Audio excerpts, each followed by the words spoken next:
The issue of diversion is a big problem in our communities. You know, a lot of drug users perceive prescription medications to be safe because they're prescribed. They know that they're of good quality. A lot of younger users have the misconception that because their grandmother's taking the medicine, it couldn't possibly hurt them. The problem is that these medicines are very potent. The way that they're prescribed and taken in a proper setting is quite safe. But if they're combined with other substances, other illicit substances or alcohol, the outcome can be devastating. The use of prescription medications for first-time drug initiates has just recently risen above marijuana.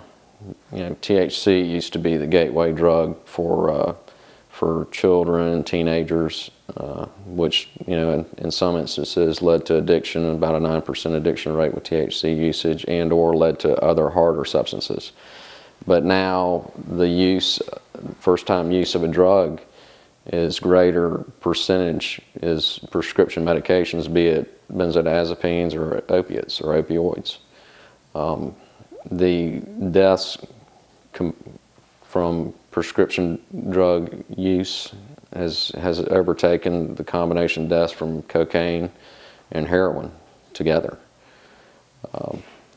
The problem is that the patients have the medicines and they may hoard them, which is a natural human tendency. They may, in some instances, have their medicines filled and may just not use it, and it's sitting on the on the medicine shelf, and from there it goes into the community. In some instances, the patient may not be a real patient, could be a professional diverter, in which case they know all the things to do and what to say to get the medications that they want to get. And they take that and they sell it on the street. The street value of the medications that we prescribe as physicians is impressive.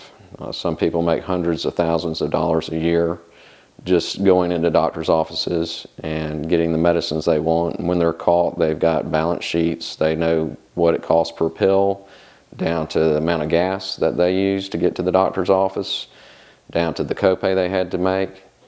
And they know what they need to sell that medicine for. It's a real business. And it's something that the doctor needs to be aware is happening. If he's not aware, then he's not going to be monitoring those patients. And the key is to monitor the patient to find out whether or not the patient is compliant or not with the regimen. If they're not, then you need to address that. If you stick your head in the sand, then there's a potential for damage to the patient, to the community, to the doctor, professionally, and to his practice, his liability.